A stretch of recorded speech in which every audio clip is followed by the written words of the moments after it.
ഒരു വ്യക്തിയെയും വ്യക്തിപരമായി അദ്ദേഹം മുറിവേൽപ്പിച്ചിട്ടേയില്ല. ആശയപരമായി മാത്രമായിരുന്നു പഴയ JNU വിദ്യാർത്ഥി കൂടിയായ സീതാറാം യെച്ചൂരിയുടെ സംവാദം. ഒരുപക്ഷെ സംവാദ സ്ഥലങ്ങളിലെല്ലാം സീതാറാം യെച്ചൂരി അജയ്യനായി നിന്നതും അതുകൊണ്ടാണ്. പ്രേക്ഷകർ ഓർമ്മിക്കുന്നുണ്ടാവും ആ പഴയ ചിത്രം.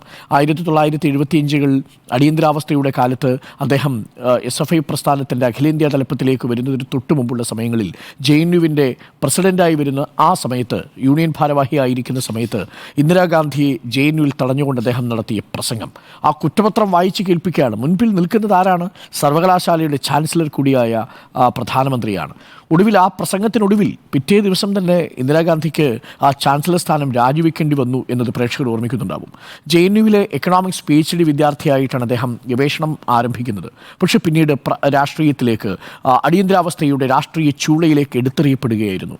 ആ ആവേശം ചെറുതല്ല. അദ്ദേഹം നൽകിയ ആശയ വ്യക്തതയും ഒരുപാട് രാഷ്ട്രീയ നേതാക്കൾക്ക് പ്രതിസന്ധി ഘട്ടങ്ങളിൽ പാർട്ടി എങ്ങനെ നയിക്കണം, ഈ ദൃശ്യമാണ് ഞാൻ പറഞ്ഞത്.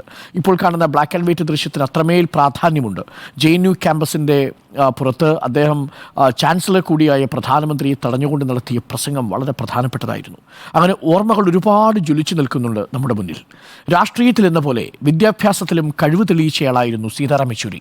എല്ലാ വിഷയങ്ങളെക്കുറിച്ചും ആഴത്തിൽ പഠിക്കാൻ കാണിച്ച താല്പര്യം യെച്ചൂരിയിലെ രാഷ്ട്രീയ നേതാവിന് പിൽക്കാലത്ത് വളരെയധികം ഗുണം ചെയ്യുകയും ചെയ്തു. അദ്ദേഹം CBSEയുടെ പരീക്ഷയിൽ ടോപ്പറായിരുന്നു.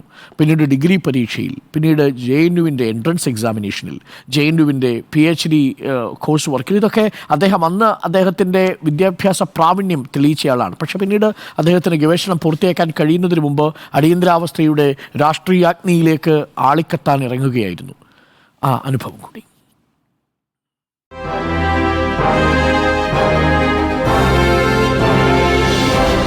അടിയുറച്ച കമ്മ്യൂണിസ്റ്റുകാരനായും സൈദ്ധാന്തികനായും പ്രായോഗിക രാഷ്ട്രീയ കളരിയിൽ പ്രാഗൽഭ്യമുള്ള നേതാവായും ജ്വലിച്ചുനിന്ന സീതാറാം യെച്ചൂരി രാഷ്ട്രീയത്തിൽ പ്രവേശിക്കുന്നതിന് മുൻപേ പഠനകാലത്ത് തന്റെ അസാധാരണമായ മിടുക്കുകളെ അടയാളപ്പെടുത്തിയിരുന്നു.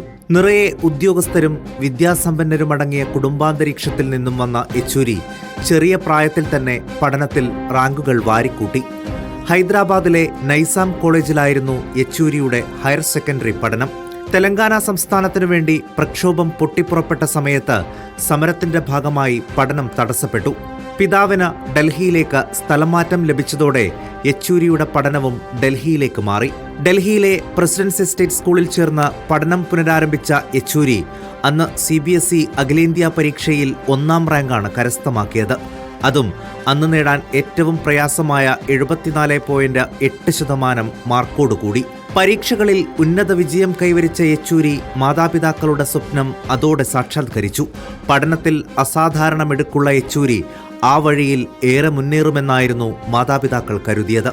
പിന്നീട് ഡൽഹി സെന്റ് സ്റ്റീഫൻ കോളേജിൽ നിന്നും സാമ്പത്തിക ശാസ്ത്രത്തിൽ ബിരുദവും ജവഹർലാൽ നെഹ്റു യൂണിവേഴ്സിറ്റിയിൽ നിന്ന് ബിരുദാനന്തര ബിരുദവും കരസ്ഥമാക്കി. രണ്ടിനും 1ാം ക്ലാസ്സോടുകൂടിയുള്ള തിളങ്ങും വിജയമായിരുന്നു ആ കൗമാരക്കാരൻ നേടിയെടുത്തത്.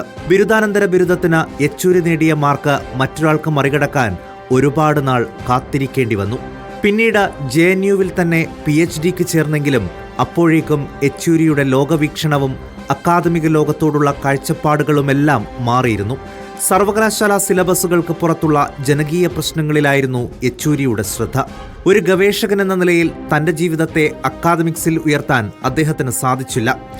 JNU യൂണിയൻ പ്രസിഡന്റായിരുന്ന യെച്ചൂരി അടിയന്തരാവസ്ഥ കാലത്ത് അറസ്റ്റ് ചെയ്യപ്പെട്ടതോടെ ഗവേഷണമെന്ന സ്വപ്നം എന്നേക്കുമായി ഉപേക്ഷിക്കേണ്ടി വന്നു.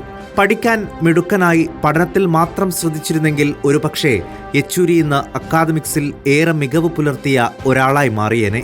എന്നാൽ നീതിക്ക് വേണ്ടി പൊരുതുന്ന ഇന്ത്യൻ ജനതയുടെ രാഷ്ട്രീയ മുദ്രാവാക്യങ്ങളിൽ നിന്ന് തനിക്കൊരുപാട് പഠിക്കാനുണ്ടെന്ന് തിരിച്ചറിഞ്ഞ യെച്ചൂരി രാഷ്ട്രീയ ഇന്ത്യയിൽ ഒരുപാട് ദൂരം പിന്നിട്ടു. ഔദ്യോഗിക പഠനം അവസാനിച്ചപ്പോഴും യെച്ചൂരിയിലെ ഗവേഷകൻ അവസാനിച്ചിരുന്നില്ല. ഇന്ത്യൻ രാഷ്ട്രീയ സമസ്യയിലെ സർവ്വവ്യവഹാരങ്ങളെക്കുറിച്ചും ആഴത്തിൽ പഠിച്ചും മനസ്സിലാക്കിയുമാണ് യെച്ചൂരിയിലെ നേതാവ് പ്രവർത്തിച്ചത്.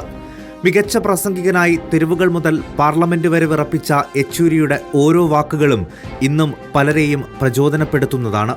ഇംഗ്ലീഷ്, ഹിന്ദി, തെലുങ്ക്, തമിഴ്, ബംഗാളി തുടങ്ങിയ ഭാഷകളിലെ പ്രാവീണ്യം ഭാഷാഭേദമന്യേ അദ്ദേഹത്തെ ഒരു നേതാവായി ഉയർത്തുകയും ചെയ്തു.